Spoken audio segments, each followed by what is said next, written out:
Shalom saudara-saudara. Damai di hati. Kita sudah membaca bagian Alkitab dari surat Rasul Paulus kepada jemaat di Roma, pasal 12 ayat 1 sampai 8 tadi. Dan sepertinya dalam waktu yang terbatas saat ini kita hanya akan berfokus pada ayat 1 saja, ya.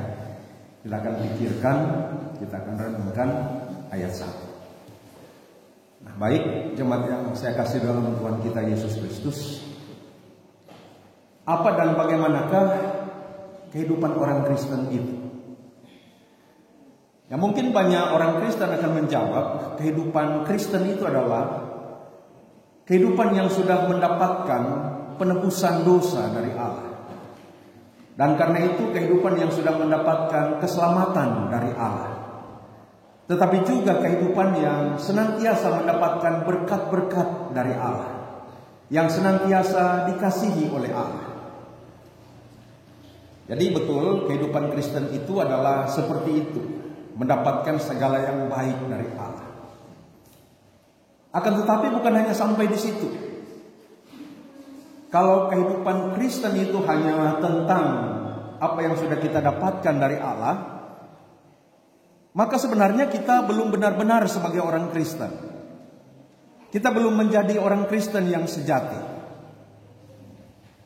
Oleh sebab itu, kehidupan Kristen itu betul adalah tentang segala sesuatu yang kita dapatkan dari Allah, tetapi juga kehidupan Kristen adalah tentang segala sesuatu yang dapat kita berikan bagi Allah. Nah, saudara-saudara,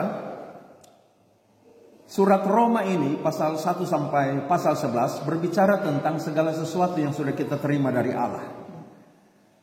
Tentang penebusan, tentang pembenaran, tentang keselamatan, kehidupan kekal yang kita peroleh berdasarkan kasih karunia yang ia nyatakan lewat kesediaan dirinya menjadi manusia, yang kemudian menderita, mati, dan bangkit demi menebus dosa kita manusia sehingga kita beroleh keselamatan. Itu isi dari pasal 1 sampai pasal 11. Lalu pasal 12 sampai pasal 16, ada 16 pasal dari surat Roma ini. Pasal 12 sampai pasal 16 berisi tentang pengajaran apa yang harus kita lakukan sehubungan dengan keselamatan dan segala kemurahan Allah yang telah kita terima sebagaimana yang dicatat pada pasal 1 sampai pasal 11 itu. Pasal 1 sampai pasal 11 berisi tentang dogmatika. Pasal 12 sampai pasal 16 berisi tentang etika. Pasal 1 sampai pasal 11 berisi tentang segala yang telah Allah berikan kepada kita. Dan pasal 12 sampai pasal 16 berisi tentang apa yang dapat kita berikan kepada Allah. Lalu khusus pasal 12 ayat 1 sampai 8 yang kita baca tadi, yang merupakan bagian dari pasal 12 sampai pasal 16 itu, ayat 1 sampai 8 yang sudah kita baca tadi berisi pengajaran tentang apa yang dapat kita berikan kepada Tuhan, yaitu pengabdian kita kepadanya. Dan bagaimana wujud pengabdian kita kepada Tuhan, yaitu dengan memberikan, mempersembahkan ibadah yang sejati kepadanya. Seperti apakah ibadah yang sejati itu? Jelas sekali dikatakan pada ayat 1 tadi, yaitu mempersembahkan tubuh sebagai persembahan yang hidup, persembahan yang kudus, dan yang berkenan kepada Allah. Maka itu yang akan kita lihat, saudara-saudara. Oleh sebab itu, mari kita baca kembali ayat 1 ini dengan kedengaran. Coba kita lihat ayat 1. Kita baca sama-sama lagi dengan suara yang kedengaran. 2, 3. Karena itu, saudara-saudara, demi kemurahan Allah aku menasihatkan kamu supaya kamu mempersembahkan tubuhmu sebagai persembahan yang hidup, yang kudus dan yang berkenan kepada Allah. Itu adalah ibadahmu yang sejati. Jadi saudara-saudara, oleh karena kita sudah menerima keselamatan secara cuma-cuma melalui karya penebusan Allah di dalam Yesus Kristus, maka pada ayat 1 sampai ayat 8 dari pasal 12 ini, kita dipanggil untuk melayani Tuhan. Melayani Tuhan dengan apa? Yaitu dengan mempersembahkan ibadah yang sejati kepada Tuhan. Bagaimanakah ibadah yang sejati itu? Yaitu sekali lagi mempersembahkan tubuh kita sebagai persembahan yang hidup, yang kudus, dan yang berkenan kepada Allah. Sekarang mari kita lihat yang pertama. Mempersembahkan tubuh sebagai persembahan yang hidup. Bagaimana itu mempersembahkan tubuh sebagai persembahan yang hidup? Saudara-saudara, ibadah umat Israel dalam perjanjian lama adalah ibadah yang berpusat pada persembahan.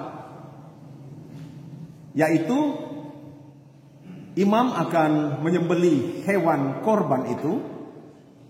Lalu setelah hewan korban itu disembelih, mati, dipersembahkan di atas mezbah, di altar, di kemah suci atau di bait suci kemudian.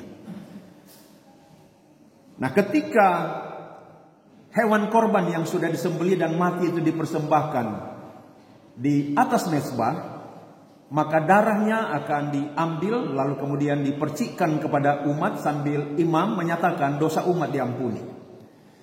Lalu 1 tahun 1 kali imam akan masuk ke dalam ruang maha kudus di dalam kemah suci. Jadi kemah suci lalu kemudian bait suci itu terdiri dari 3 ruangan. Yaitu ada ruang jadi disebut kantoria. Jemaat sudah tidak menyanyi. Padahal datang ke ibadah, Tuhan katakan persembahkan tubuhmu sebagai persembahan yang hidup. Tapi karena ada kantor yang menyanyi dengan kencang, suara musik dengan kencang, jemaat tidak menyanyi lagi. Nah, oleh sebab itu ini juga menjadi sebuah pembekalan teknis bagi kita. Nah, itu tadi sudah betul. Nanti kalau ada prokantor nyanyinya jangan kencang-kencang, harus nyanyian jemaat, suara jemaat yang lebih dominan daripada suara prokantor. Suara musik juga jangan kencang-kencang. Karena letak dari teologisnya, alkitabiahnya sebuah lagu itu terletak pada syairnya. Maka syairnya harus kedengaran. Suara musiknya jangan kencang-kencang. Karena nyanyian jemaat itu adalah nyanyian dari jemaat untuk Tuhan, saudara-saudara. Nah, jadi saudara-saudara yang saya kasih dalam Tuhan, itu mulut. Kita persembahkan kepada Tuhan. Untuk bernyanyi, untuk berdoa, untuk apa lagi? Pengakuan iman seperti tadi. Jangan kita pakai hanya untuk bercakap-cakap dalam ibadah. Mata kita persembahkan untuk Tuhan, menatap kepada Tuhan di mimbar. Kita lihat Tuhan dengan mata iman kita, bahwa Tuhan hadir di tengah-tengah kita. Jangan mata kita hanya kita pakai untuk lihat-lihat HP, buka-buka HP, Google, Facebook, WA dan lain-lain sebagainya. Berarti kita tidak persembahkan mata kita untuk Tuhan. Ada ibu-ibu yang saya lihat sementara ibadah kolom, dia buka-buka Google, dia scroll-scroll sementara lihat baju-baju, model-model sepatu dan lain-lain sebagainya, saudara-saudara. Kalau Tuhan lihat yang seperti itu, Tuhan bilang, Keke, lebih baiknya tidak usah datang kok di ibadah. Daripada datang di ibadah, akan tetapi engkau tidak mempersembahkan tubuhmu, tidak mempersembahkan matamu, tidak mempersembahkan tanganmu, jari-jarimu untuk memuliakan aku. Lebih baiknya tidak datang daripada datang kau cuma bikin sakit hati pada Tuhan, saudara-saudara. Karena itu kita belajar 1 jam, 1 jam setengah, kita tinggalkan HP kita. Atau mungkin bisa seperti ini pakai HP kita untuk merekam khotbah supaya bisa disebar. Supaya firman Tuhan diberitakan lebih luas lagi. Daripada cuma lihat-lihat WA, lihat-lihat Facebook yang menyakiti hati Tuhan. Jari-jari tangan kita pakai untuk buka Alkitab, untuk pegang uang, untuk bawa persembahan di depan. Bukan hanya untuk buka-buka HP, saudara-saudara. Kaki kita pakai untuk jalan ke depan bawa persembahan, untuk berdiri memuji Tuhan, menyanyi. Jadi jarang saya lihat saat doa syafaat, bapak-bapak pergi keluar, satu batang berdiri di luar, saudara-saudara. Jadi berarti kakinya tidak dipersembahkan sepenuhnya secara totalitas untuk Tuhan. Nah karena itu mari kita menghayati firman Tuhan yang mengajak kita, memanggil kita untuk mempersembahkan tubuh kita sebagai persembahan yang hidup. Itulah ibadah kita yang sejati. Lalu mempersembahkan tubuh sebagai persembahan yang hidup itu juga berarti mempersembahkan segala potensi talenta karunia yang ada pada kita. Untuk membangun jemaat, untuk memajukan pelayanan, untuk membesarkan kerajaan Allah, saudara-saudara. Jadi itu tentang mempersembahkan tubuh sebagai persembahan yang hidup. Nah sekarang yang kedua, mempersembahkan tubuh sebagai persembahan yang kudus. Kalau tadi yang hidup, sekarang yang kudus. Itu juga lah yang mungkin dimaksud oleh 1 Petrus 1 ayat 15 sampai 16. Coba kita buka. 1 Petrus pasal 1 ayat 15 dan 16. Kalau sudah ditemukan, kita akan baca sama-sama lagi dengan kedengaran. 1 Petrus 1 ayat 15 dan 16. Sudah ditemukan? Kita baca sama-sama. 2, 3. Tetapi hendaklah kamu menjadi kudus di dalam seluruh hidupmu, sama seperti Dia yang kudus, yang telah memanggil kamu, sebab ada tertulis, kuduslah kamu sebab aku kudus. Ini sebenarnya Petrus mengutip firman Tuhan dalam Perjanjian Lama. Kuduslah kamu sebab aku adalah kudus. Dari kata kados artinya disendirikan, berbeda. Jadi berbeda karena disendirikan. Dalam konteks kehidupan umat Israel di Perjanjian Lama, kudus itu artinya berbeda dengan cara hidup dari bangsa-bangsa kafir yang ada di sekitar mereka. Cara hidup mereka adalah kehidupan yang menyembah berhala, menyembah allah-allah lain. Cara hidup mereka adalah cara hidup yang cemar, dalam kebebasan-kebebasan yang cemar. Dan karena itu umat Israel dipanggil untuk hidup kudus. Hidup yang berbeda dengan cara hidup dari orang-orang asing, dari bangsa-bangsa kafir yang ada di sekitar mereka. Dan cara hidup kudus itu adalah diwujudkan dengan cara hidup taat pada perintah Allah yang tertulis dalam 10 hukum Allah itu, saudara-saudara. Nah dalam konteks persembahan yang kudus itu adalah persembahan yang disendirikan. Sehingga berbeda dari hewan-hewan korban persembahan lainnya. Persembahan yang disendirikan dan berbeda itu adalah hewan yang fisiknya bagus sekali, fisiknya sempurna, tambun, berat badannya lebih daripada hewan-hewan yang lain. Kulitnya, bulunya bersih sekali, tidak ada kutu, tidak ada luka. Semuanya sempurna, dan itulah yang disebut sebagai persembahan yang kudus, persembahan yang sempurna, saudara-saudara. Jadi ketika kita dipanggil untuk mempersembahkan tubuh kita sebagai persembahan yang kudus, bagaimana caranya? Bagaimana caranya kita mewujudkan kehidupan yang kudus dan mempersembahkannya kepada Tuhan? Mari kita lihat, saudara-saudara. Untuk memiliki dan mewujudkan kehidupan yang kudus, maka hal yang pertama yang mutlak yang harus terjadi ialah kita harus dipersatukan dengan Kristus. Di luar Kristus tidak ada manusia yang bisa kudus, yang bisa suci, tidak ada. Maka untuk bisa kudus kita harus dipersatukan dengan Kristus. Tapi persoalannya, tidak ada satupun manusia yang bisa membawa dirinya untuk bersatu dengan Kristus, saudara-saudara. Ini hanya dapat terjadi oleh anugerah Allah. Jadi apabila kita dipersatukan dengan Kristus, itu adalah pekerjaan Allah yang membawa kita untuk dipersatukan dengan Kristus. Bagaimana caranya? Ada 2 cara Tuhan Allah mempersatukan kita dengan Kristus. Yang pertama ialah Allah Roh Kudus mempertemukan kita dengan firman-Nya, dengan firman Kristus. Sehingga ketika kita mendengarkan firman Kristus, Roh Kudus bekerja di dalam diri kita untuk mendownload iman, menimbulkan iman seperti yang dikatakan dalam Roma 10 ayat 17. Iman timbul dari pendengaran, yaitu pendengaran akan firman Kristus. Jadi puji Tuhan, kalau kita itu dilahirkan dari tengah-tengah keluarga Kristen. Mama kita Kristen, papa kita Kristen. Apalagi oleh karena memiliki tanggung jawab iman seperti orang tua tadi, membawa anak-anaknya untuk dibaptis. Sesudah dibaptis, mewujudkan tanggung jawab iman, orang tua baptisan itu memperkatakan pengajaran-pengajaran firman kepada anaknya. Sehingga seiring dengan pertumbuhan secara jasmani, anak-anak ini kemudian juga bertumbuh secara rohani. Makin hari makin mengenal Kristus dan makin percaya kepada Yesus. Setelah diteguhkan dalam sidi jemaat nanti, mereka mengaku iman secara mandiri. Aku percaya Yesus. Aku mau menjadi pengikut Kristus. Senang sekali.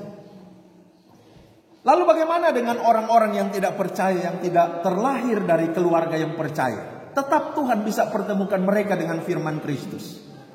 Ya mungkin melalui media sosial, mungkin melalui toa, corong pengeras suara, saat pagi-pagi ada yang beritakan firman.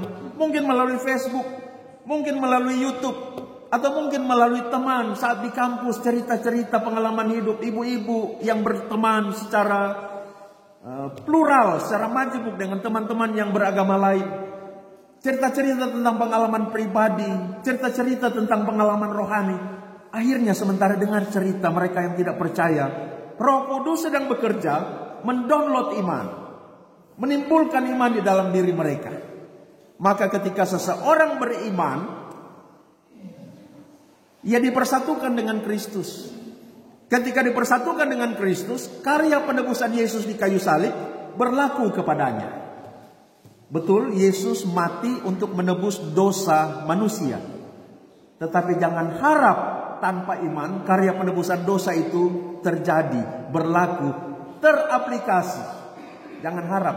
Jadi iman itu bagaikan aplikasi, saudara-saudara.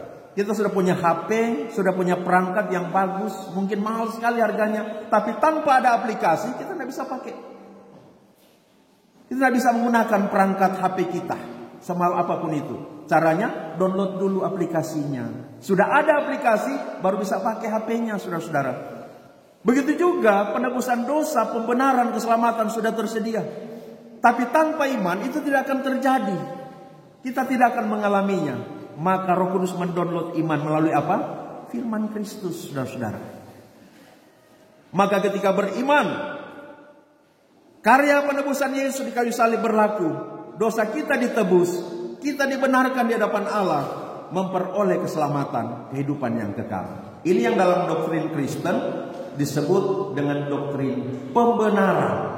Karena itu Roma ini juga, Roma 3:28, manusia dibenarkan oleh iman, bukan oleh perbuatan, bukan oleh melakukan hukum Taurat. Jadi ini sekaligus menjadi pengajaran bagi kita dalam rangka menghadapi tantangan akhir-akhir ini. Apa itu Kristen progresif, ya? Saya tidak jelaskan lagi tentang Kristen progresif. Jadi keselamatan itu terjadi oleh iman. Iman itu terjadi karena apa? Dengar firman. Sementara dengar firman, Roh Kudus bekerja membuat iman itu timbul. Ketika beriman, berlakulah karya penebusan Yesus, dipersatukan dengan Kristus. Lalu cara yang kedua ialah Roh Kudus tetap masih memakai firman untuk membimbing kita bertumbuh di dalam kekudusan. Mengapa? Karena kenyataannya kita yang sudah beriman kepada Yesus masih suka berbuat dosa, saudara-saudara. Masih tertarik dengan hal-hal yang tidak diperkenankan oleh Tuhan. Maka ada anugerah kedua, yaitu apa?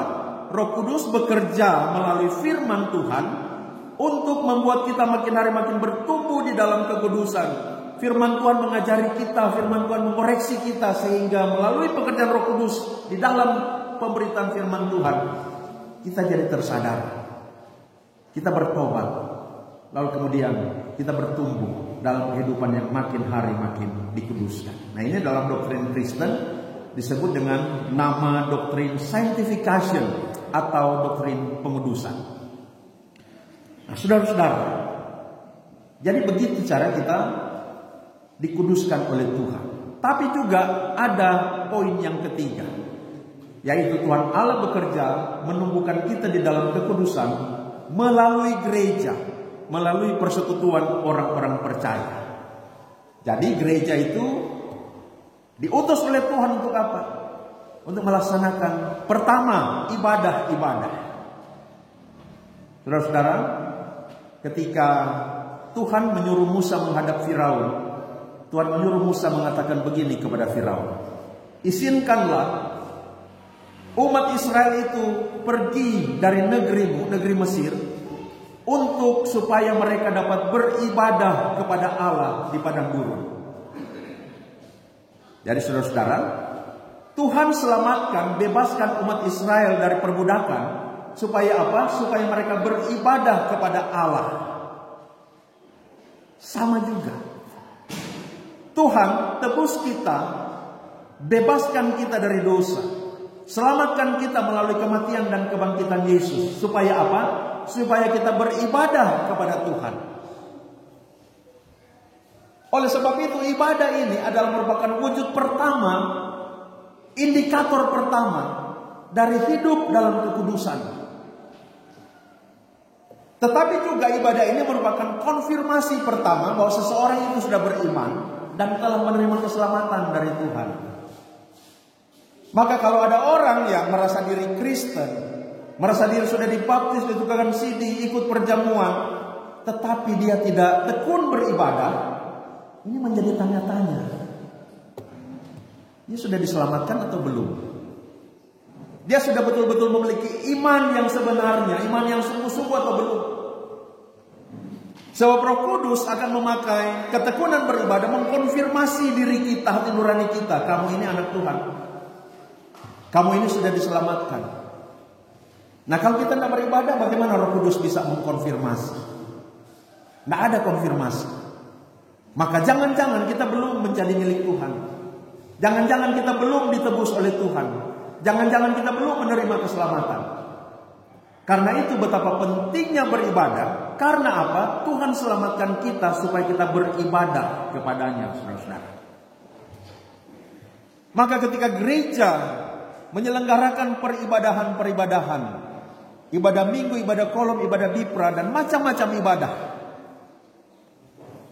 mari kita tekun untuk beribadah supaya kita bertumbuh dalam kekudusan. Oleh karena dalam ibadah kita mendapatkan ruang dan waktu untuk memuji menyembah Tuhan, dan untuk diperlengkapi terus, diajari terus, dikoreksi terus dengan kebenaran firman Tuhan. Maka hal kedua yang disampaikan oleh gereja untuk menuntun jemaatnya, orang-orang percaya bertumbuh dalam kekudusan, adalah firman Allah. Betapa penting bagi kita orang percaya untuk senantiasa memiliki kerinduan untuk mencari firman Allah, mendengarkan firman Allah, belajar firman Allah.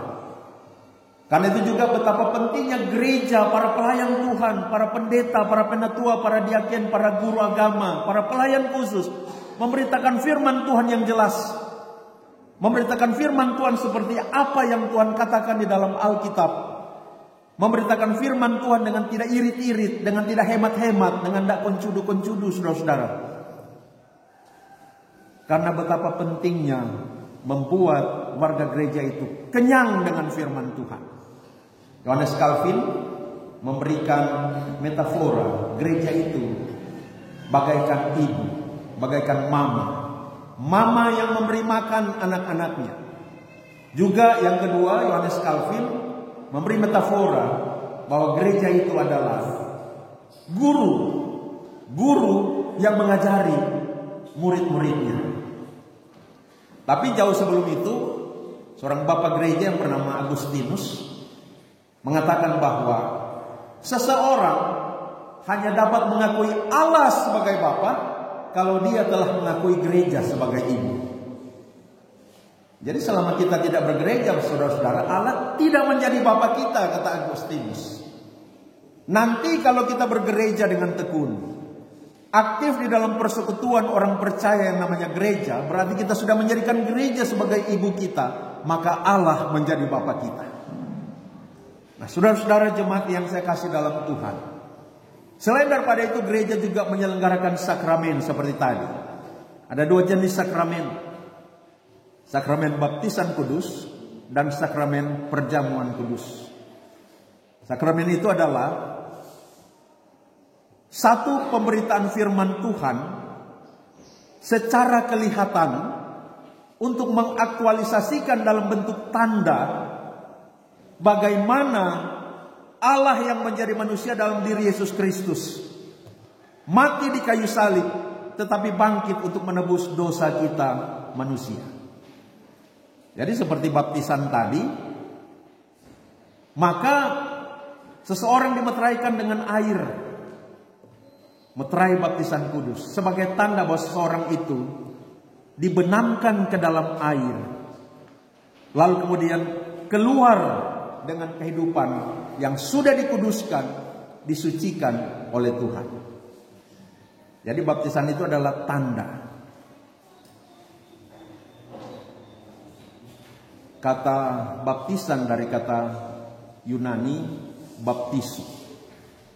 Baptiso itu artinya secara harfiah ialah dibenamkan, dimasukkan, diselamkan ke dalam air. Itu arti harfiah dari kata baptisan. Tapi orang-orang Yahudi dulu, dorang mau cuci muka, dorang bilang baptiso. Dorang mau sebasuh rambut, dorang bilang baptiso. Dorang mau cuci tangan, dorang bilang baptiso. Dorang mau cuci kaki, dorang bilang baptiso. Jadi sedang cuma mandi bebe, mandi setengah badan, baptiso, saudara-saudara. Nah, kita gereja memakai kata baptiso, kata baptisan ini dalam pengertian yang lebih luas seperti itu. Bukan hanya dalam pengertian secara harfiah, diselamkan, dibenamkan ke dalam air. Jadi ketika kita memercikan air ke atas kepala bayi atau orang dewasa yang dibaptiskan, itu juga artinya baptiso.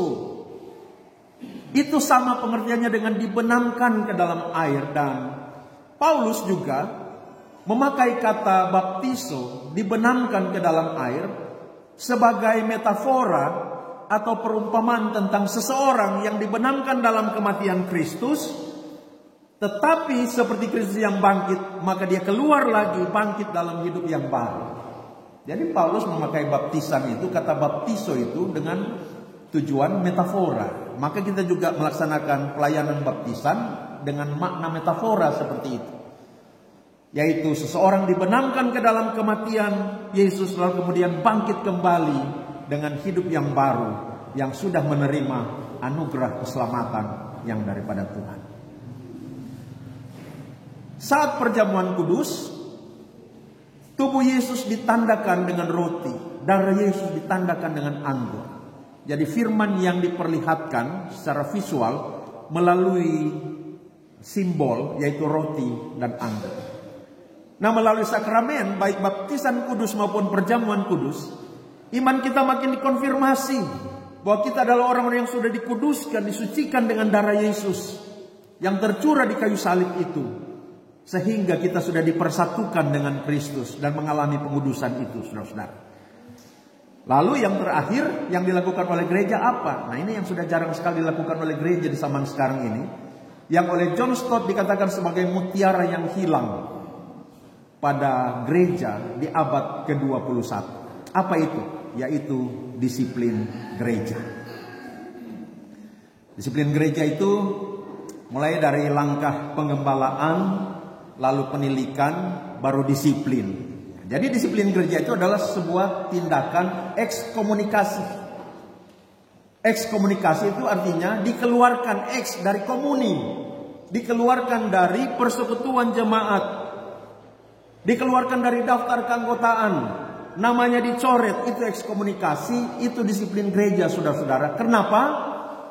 Karena sudah digembalakan, karena sudah ditilik melalui penilikan, tidak mau bertobat dari dosa-dosa yang dilakukan.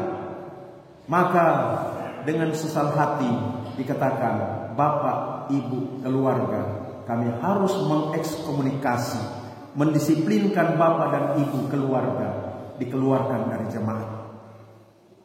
Jarang sekali lagi melakukan itu sekarang.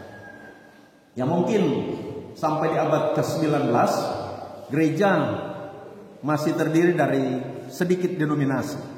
Sekarang gereja sebanyak sehingga mungkin mengeluarkan anggota jemaat meskipun hidup dalam dosa, meskipun baku piara, sudah ditegur, sudah digembalakan, tidak mau bertobat juga, terus baku piara, tidak mau kawin-kawin. Dipertahankan terus, mungkin karena sudah banyak gereja merasa rugi, kehilangan anggota jemaat. Padahal sebenarnya ini adalah firman Tuhan. Tuhan yang suruh, Tuhan yang perintahkan. Jadi kenapa saudara-saudara? Disiplin gereja, paling tidak ada 3 alasan. Disiplin gereja itu penting dilaksanakan. Alasannya apa? Pertama, untuk kemuliaan nama Tuhan. Mengapa? Sebab kalau dosa terus dipertahankan di dalam gereja, bukan nama orang itu yang rusak, bukan nama pelayan khususnya yang rusak, bukan nama gerejanya yang rusak, tetapi nama Tuhan yang dihina. Oh begitu dong kotek orang Kristen. Oh dompet Tuhan tidak ajar begitu. Boleh kotek hidup baku piara, ganti-ganti. Boleh kotek terus hidup mabuk-mabukan. Boleh kotek terus hidup seks bebas. Boleh kotek terus hidup korupsi. Boleh seperti itu. Nama Tuhan yang dihina, saudara-saudara. Maka supaya nama Tuhan dimuliakan, disiplin gereja harus dilaksanakan.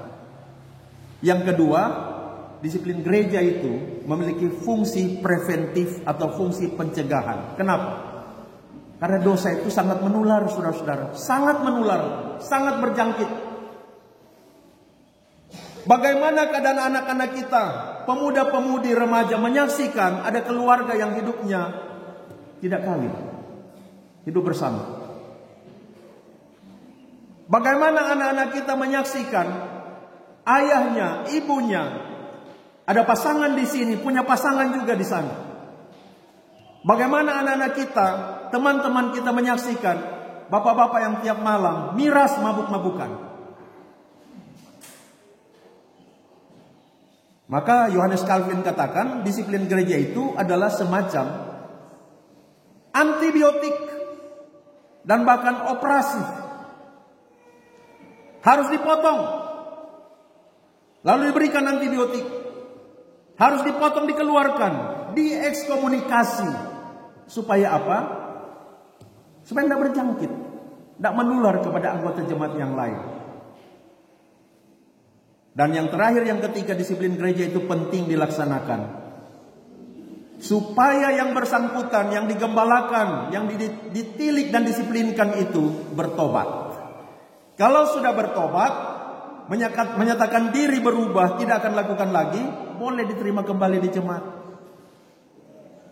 Dites 6 bulan.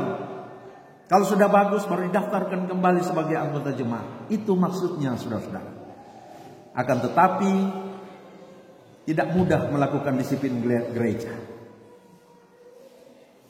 Itu harus benar-benar melewati tahapan-tahapan yang betul-betul. Penggembalaan, pelayan khusus kolom, gembalakan, 3 kali kunjungi penggembalaan. Belum berubah, pendetanya datang, kunjungi lagi 3 kali. Belum juga berubah, belum bertobat. Diberikan penilikan, selidiki kasusnya. Itu sama dengan penyidikan. Dan karena kalau betul-betul ternyata memang dia hidup di dalam dosa, diberikan peringatan lewat surat. Diberikan peringatan lisan tadi tidak berubah. Sekarang surat peringatan. Peringatan pertama. 6 bulan tidak berubah. Surat peringatan kedua. 6 bulan lagi tidak berubah. Surat peringatan ketiga. Tidak juga berubah. Maka dengan sesal hati, sidang majelis jemaat memutuskan keluarga ini atau anggota dengan nama ini, bapak ini atau ibu ini atau pemuda ini atau pemudi itu diekskomunikasi. Dicoret, dikeluarkan dari gereja, dianggap bukan lagi milik Tuhan. Sama dengan kata Tuhan Yesus kepada murid-muridnya kan. Kalau dia tidak bertobat, anggap dia sebagai pemungut cukai. Anggap dia sebagai bukan orang yang adalah bagian dari umat Allah.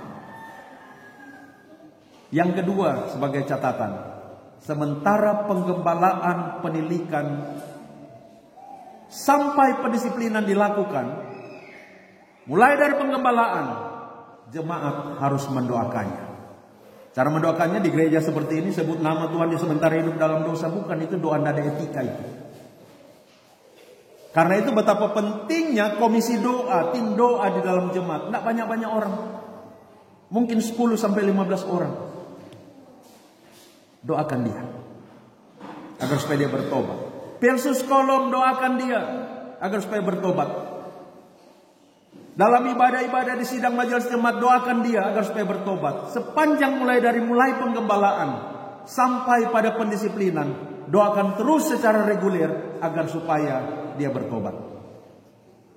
Jangan kita mengekskomunikasi, coret nama seseorang padahal kita tidak pernah menggembalakannya, apalagi mendoakannya, saudara-saudara. Itu adalah sebuah tindakan yang sangat keliru dari gereja.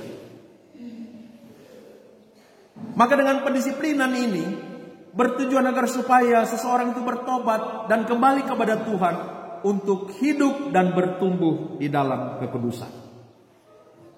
Saudara-saudara jemaat yang saya kasih di dalam Tuhan kita Yesus Kristus. Yang terakhir, supaya kita bertumbuh dalam kehidupan yang kudus yang dapat kita persembahkan sebagai persembahan tubuh yang hidup dan kudus kepada Tuhan. Mari kita menjadi orang-orang Kristen yang mengasihi Tuhan. Dan ini yang paling penting. Tanpa kasih kepada Tuhan, ibadah kita hanya sebagai sebuah kewajiban. Ibadah kita, doa kita, diakonia kita, persembahan kita harus merupakan manifestasi dari kasih kepada Tuhan. Makin hari kita makin mengasihi Tuhan, makin hari kita makin bertumbuh di dalam kekudusan. Maka kalau kita sudah dapat mewujudkan kehidupan yang bertumbuh dalam kekudusan, itu berarti kita sudah sedang mempersembahkan tubuh kita sebagai persembahan yang kudus kepada Tuhan. Nah, kalau kita sudah persembahkan tubuh kita sebagai persembahan yang hidup, sebagai persembahan yang kudus, maka kesimpulannya kita sudah mempersembahkan tubuh kita sebagai persembahan yang berkenan kepada Tuhan. Itu yang ketiga. Dan itulah ibadah kita yang sejati. Terpujilah Kristus. Amin.